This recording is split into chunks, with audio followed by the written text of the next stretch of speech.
Salve, salve, gente boa! Eu sou o professor Euclides, essa é a Escola Teófilos. Bem-vindos ao nosso canal. Você que está chegando agora, não deixe de se inscrever, de deixar o seu gostei, o seu não gostei, depois que assistir esse vídeo. E partilhem à vontade para que o nosso estudo bíblico possa expandir aí para outros lares, outras casas, outras comunidades. Muito obrigado a todos os nossos colaboradores e patrocinadores, de maneira especial a professora Márcia Aparecida Miguel Zeponi, também a professora Ana Lúcia Scapim. Professora Márcia, que tem um centro de orientação teológica existencial. O contato está aqui embaixo na descrição do vídeo, juntamente com o texto de estudo de hoje, a bibliografia para estudo posterior dos senhores e das senhoras. Bom, gente boa, nós estamos finalizando hoje, na 29ª lição, já dentro dos Atos Apóstolos, a terceira viagem e o estudo das grandes cartas dentro de Atos Apóstolos 19, 21. Nós vamos ver o capítulo 21, é a quarta parte desse estudo. Na última aula, nós vimos a motivação das cartas e também o testemunho de Paulo. Hoje nós vamos ver o final da jornada, a chegada a Jerusalém, o encontro com as lideranças de Jerusalém. Como é que foi essa chegada? Como é que foi essa acolhida na comunidade de Jerusalém? Quais foram as batalhas que ele teve que travar? Com certeza ele teve, né? E como esse tema é tratado dentro da temática teológica de São Lucas. Bom, essas e outras questões nós vamos estudar hoje. Bom, vejamos. São Lucas calmamente retomou seu diário de viagem na primeira pessoa do plural, apresentando o fim da navegação de Mileto para Tiro, com poucas indicações, podemos dizer assim. São 3 versículos, né? O texto vai, Atos 1, depois de nos separarmos dele, embarcamos e fomos em direção a Rhodes, e dali a Pátara. Encontramos aí um navio que ia partir para a Fenícia. Entramos e seguimos viagem. Ou seja, Lucas e os outros. Quando estávamos à vista de Chipre, deixando à esquerda, continuamos rumo à Síria e aportamos em Tiro, onde o navio deveria ser descarregado. Bom, desta vez, São Paulo não vai para Antioquia. Lembra que na última viagem ele foi descansar em Antioquia? Agora não. Ele segue mais para o sul. Ele desembarca em Tiro e está indo à direção de Jerusalém. Porque tudo começa em Jerusalém. E tem o seu ápice. Assim foi com Cristo e assim será com Paulo. Tudo começa e termina em Jerusalém.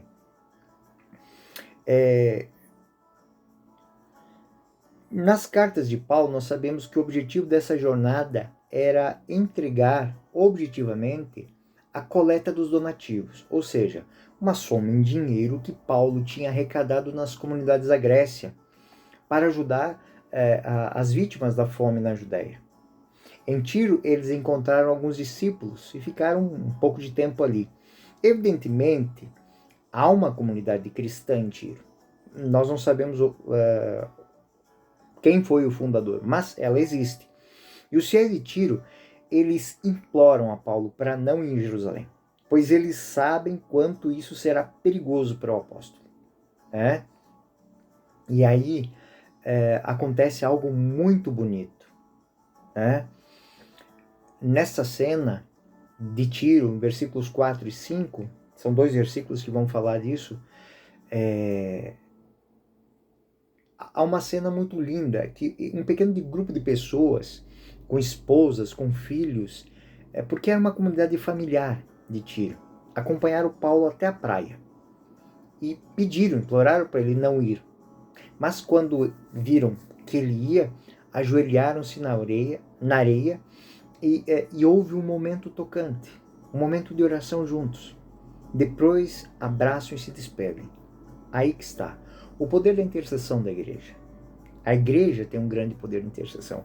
Essa cena é colocada aí exatamente para mostrar o bem-querer que nós devemos ter com os nossos evangelizadores, com as pessoas que fazem parte da nossa comunidade, que não podem ser abandonadas. não podem ser abandonados à sua sorte.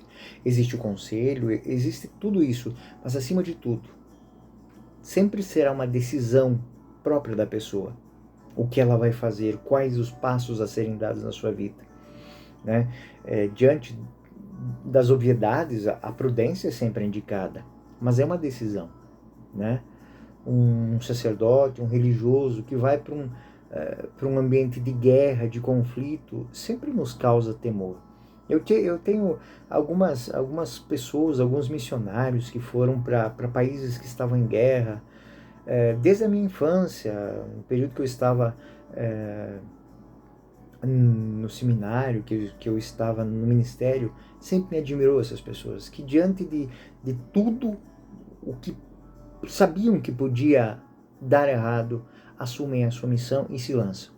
Então este momento é um momento tocante que Lucas vai pensar da história para mostrar qual a atitude da comunidade, das comunidades, em relação aos seus guias, aos seus membros.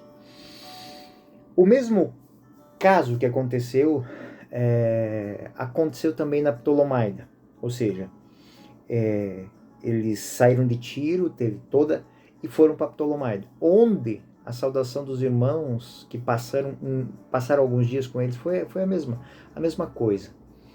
E depois foram para Cesareia e ficaram na casa de Filipe, o evangelista. Aqui tem algo que eu gostaria de frisar. Eu faço um adendo aqui. É algo muito interessante. Filipe é a única pessoa no Novo Testamento a ser chamada de evangelista.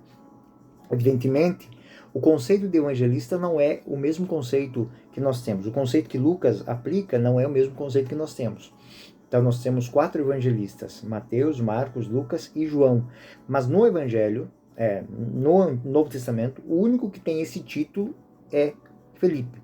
Lembram Filipe, que é um daqueles 7 diáconos, é aquele que batiza o ministro de Candace, a rainha da Etiópia, né? Então, toda essa história, ele é o único que tem esse título, né? O significado é diferente, claro. Ele não é um autor de textos de evangelho, mas ele é assim chamado de evangelista porque ele é um pregador do evangelho. É um homem que tem um toque especial na pregação. Então é Felipe, o evangelista. Outro adendo que eu faço aqui é algo muito interessante. Em Atos 21:9, Felipe tinha 4 filhas virgens que profetizavam. Este é mais um dos sublinhados que eu falo que é próprio de Lucas, mostrar o papel das mulheres nas comunidades cristãs primitivas. Evidentemente, Felipe é responsável pela comunidade, mas ele é auxiliado, né, pelas suas filhas, como profetisas. Como é que a gente entende profetisas? Equivalem a catequistas hoje, pessoas que falam em nome de Deus, ensinam o evangelho, dão instruções sobre teologia, sobre moral, e são pessoas de um senso espiritual muito grande, são pessoas de respeito.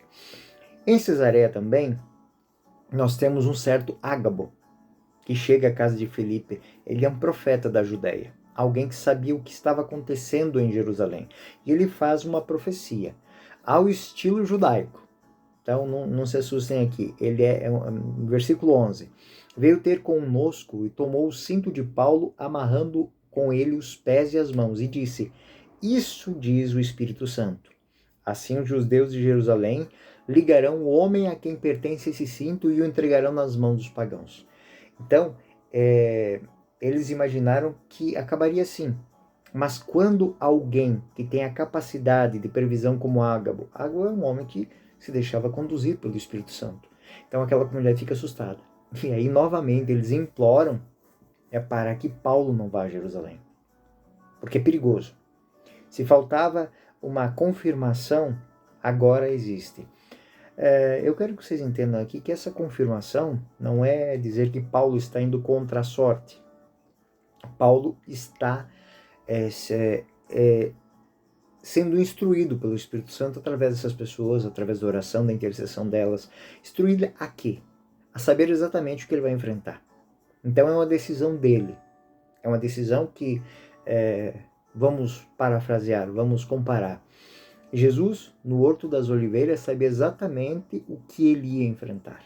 Pai, afasta-te de mim esse cálice, mas, se necessário que eu o beba, eu bebo, em obediência. Então, da mesma maneira que Jesus tem toda a convicção e todo o conhecimento do que vai acontecer em Jerusalém, Paulo é instruído pelo Espírito, pelas palavras, pela instrução das pessoas, pelos pedidos das pessoas que conhecem, né? Esse Ágabo, ele vem da região da Judéia, ele sabe como é que está a situação dos judaizantes e tudo que Paulo corre o risco de sofrer se for para lá. Então, ele está usando, ele está dizendo, está falando em nome do Espírito, dando a Paulo a conhecer exatamente. É uma decisão de Paulo. É uma decisão de Paulo. Já não sou eu que vivo, é Cristo que vive em mim. Ah, é? Então vamos ver. Continuando. São Lucas está enfatizando a semelhança que existe entre Paulo e Jesus. Jesus caminha em direção a Jerusalém, sabendo de tudo o que ele vai sofrer lá. Os discípulos sabem, falam para ele, dizem que é perigoso, mas ele sabe que é parte da sua caminhada, da sua trajetória ir a Jerusalém. São Paulo também está indo para Jerusalém. E ele espera por sua paixão. O discípulo diz, não vá, mas ele quer imitar o mestre. Ele está pronto para morrer e ele usa para isso uma fórmula do Pai Nosso. Atos 21:14. Como não pudéssemos persuadi-lo, desistimos dizendo, faça-se a vontade do Senhor. De Cesareia, então, ele decide partir decisivamente para Jerusalém. Há um estágio intermediário, não especificado, eles pararam na casa de um certo Manasson, original de Chipre, um discípulo da primeira hora, alguma daquelas pessoas que Paulo converteu no início da sua pregação. Talvez um discípulo de Antioquia, ou seja, da cidade onde Paulo começou a sua evangelização. E foi alguém que foi evangelizado durante a primeira viagem, quando Paulo e Barnabé fizeram a parada em Chipre. Na casa de Manasson eles têm hospitalidade, e então eles chegam a Jerusalém. Então, Atos 21:17, a nossa chegada em Jerusalém, os irmãos nos receberam com alegria. No dia seguinte, Paulo dirigiu-se conosco à casa de Tiago, onde todos os anciãos se reuniram. São Pedro não é mais citado. Possivelmente é porque Cefas não está mais em Jerusalém. Dos apóstolos permaneceu São Tiago. Talvez esse Tiago não seja um dos apóstolos, mas é o Tiago, irmão do Senhor, né, parente de alguma forma de Jesus. Mas não membro do grupo dos 12, que permaneceu como chefe do grupo de cristãos judaizantes de Jerusalém. Junto com ele, anciãos, os sacerdotes. Ele é um exemplo daquilo que é o início do episcopado monárquico, ou seja, João está como responsável, cercado por um grupo de sacerdotes, de padres. São Paulo conta para eles, então, tudo o que Deus fez entre os pagãos, né? Em tese, a mesma coisa que ele contou 10 anos antes, né? E essa notícia é fonte de uma grande alegria para eles. E eles dão glória a Deus pelo que aconteceu. Porém, eles sabem que esse é a acolhida deles. Mas entre os judeus, muitos falam mal de Paulo. E eles têm medo por causa dele. E há muitas vozes negativas contra ele. Porque a comunidade dos judaizantes em Jerusalém aconselha a Paulo a ficar calado. Ficar calado por quê? Para não suscitar e não atrair atenção, né? Bom, e aí temos uma outra cena. Há 4 cristãos que fizeram um voto de nazireato, ou seja, é um compromisso de jejuns e penitências particulares por um certo período de tempo. No final desse voto, tiveram seu cabelo cortado a zero. E o cabelo crescido a partir do momento do voto, então, foi queimado durante um sacrifício no templo. Houve uma prática de ritos que durou uma semana, também tiveram seu custo. O grupo dos judaizantes de Jerusalém propõe então a Paulo se juntar aos 4, a pagar por esses sacrifícios, para ser visto no templo, para mostrar que ele respeita as tradições judaicas. Isso para para diminuir os rumores de que ele é um destruidor da lei de Moisés, que ele é um radical. Então, Paulo, né, em obediência aos líderes daquela comunidade, ele aceita. Ele leva esses homens e entra no templo. Ele fica durante os dias da purificação, que são 7 dias, e quando esses dias estão prestes a acabar, os judeus que vieram de Éfeso, né, e que conheciam particularmente Paulo e o odiavam, criam um grande tumulto. Ao fim dos 7 dias, no versículo 27, ao fim dos 7 dias, os judeus vindos da Ásia viram Paulo no templo e amotinaram o povo, lançando o limão sobre eles. Gritavam: ó judeus, valei-nos, este homem que por toda parte prega contra o povo a lei do templo, além disso introduziu até gregos no templo e profanou o lugar santo. Bom, o que aconteceu?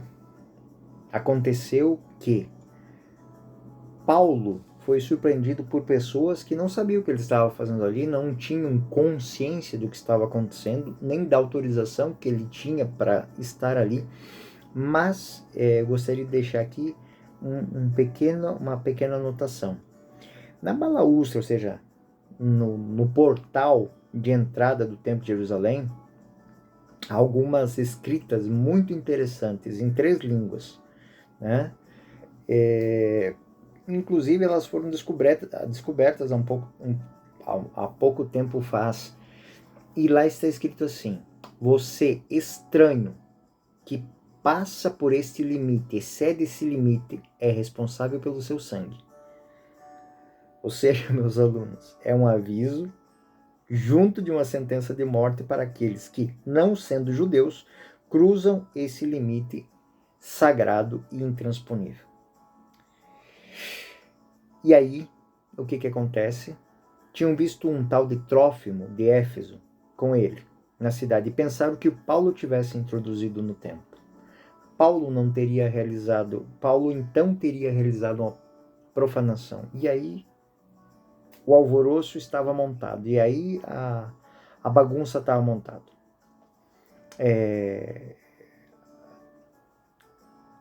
O versículo 30 diz o seguinte: alvoroçou-se toda a cidade com um grande ajuntamento do povo. Agarraram Paulo e arrastaram para fora do templo, cujas portas se fecharam imediatamente. O templo foi fechado. Como quisessem matá-lo, o tribuno da corte é da autoridade romana, foi avisado de que toda Jerusalém estava amotinada. Ninguém sabia. As lideranças romanas não sabiam o que era. Se aquilo era o início de uma revolução, de uma revolta, ou por quê. Mas São Paulo está mais uma vez diante de um linchamento. As pessoas estavam furiosas e queriam vê-lo morto, porque ele foi acusado de ter levado pagãos para dentro do templo. E isso, como eu li antes, era motivo de derramamento de sangue. A notícia que foi relatada aos militares romanos do tribuno, porém foi diferente. Ou seja, o tribuno, que se chamava Cláudio Lícia, ele interveio, porque ele imaginou que aquilo era uma revolução, é uma revolta, ele não sabia o porquê. Então, ele chama os centuriões, os soldados, desceu da Torre Antônia, que era a sede do governo na época, desceu a escadaria que ligava a fortaleza com a praça do templo, e vendo as pessoas, ele as conteve, né? Ele as conteve. Essa multidão, ela era tão violenta que estavam prestes a linchar Paulo, né? Mas o tribuno, de fato, não sabia o que estava acontecendo, né? E ele só escutava morte, morte, morte. E aí, o que acontece? O tribuno está espantado, né? Porque quando ele manda todo mundo se acalmar, ele vê que Paulo fala em grego. e ele teve alguma coisa estava errada. Ele achava que aquilo era uma revolução que tinha sido montada por um homem, um egípcio. E quando Paulo fala grego, opa, ele não falou egípcio, ele falou grego. Então tem alguma coisa errada aqui. E aí a gente vê que nos versículos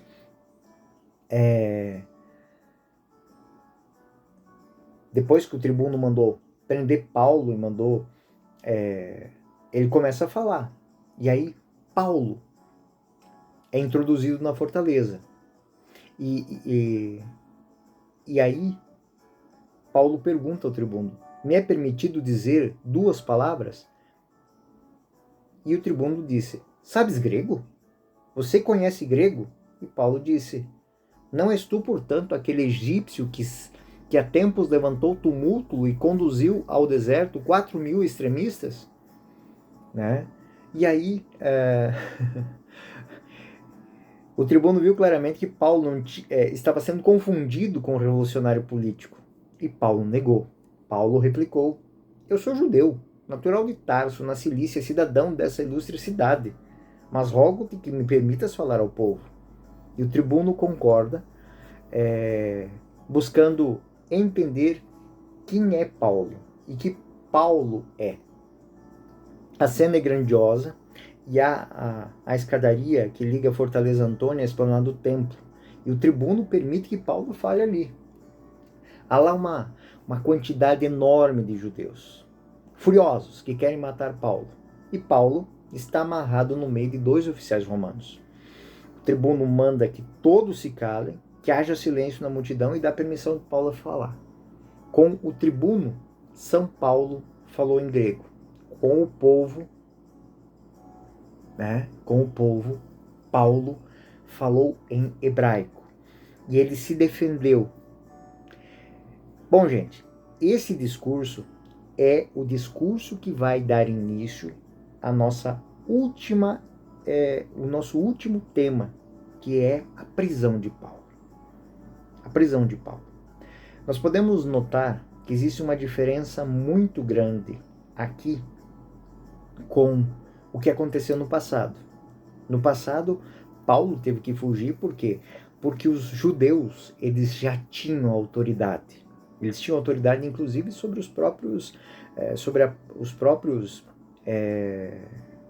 as autoridades romanas.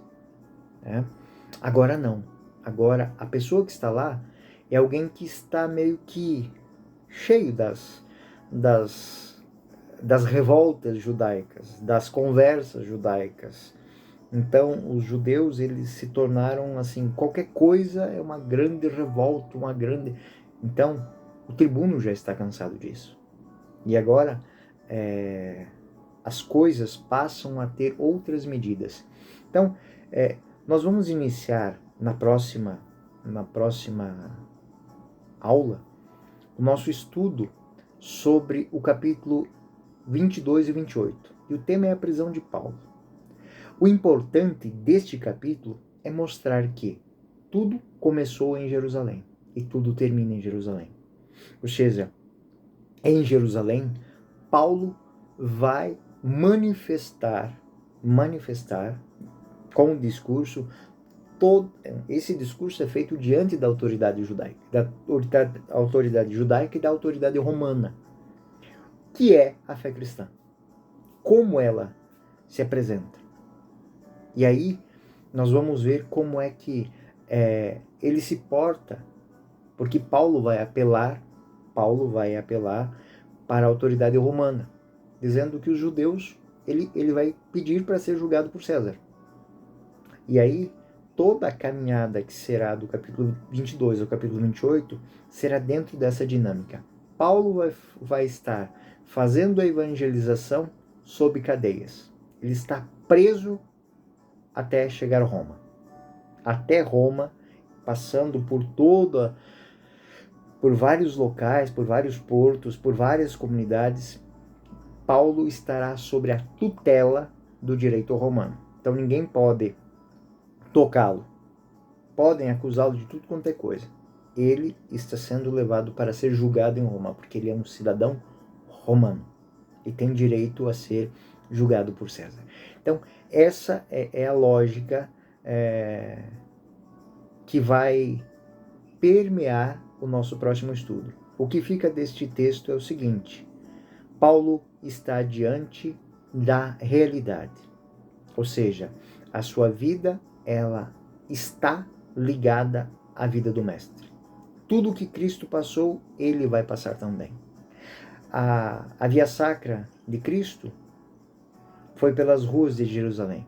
A via sacra de Paulo será até Roma. É uma expansão, é uma ampliação do projeto. É uma ampliação do projeto. É muito bonita a dinâmica que nós vamos estudar a partir. Bom, vamos seguir o nosso caminho, lembrando sempre aquilo que eu sempre digo aqui. O Espírito Santo vai à frente, confirmando, nos incentivando e nos livrando também das injustiças. Acima de tudo, fazendo que os contratempos que muitas vezes nos incomodam nas nossas comunidades, eles sejam também fonte de libertação e de progresso do Evangelho. Bom, que o Senhor esteja convosco e permaneça no meio de nós. Até a próxima lição. Eu sou o professor Euclides e essa é a Escola Teófilos. Até a próxima. Fiquem com Deus.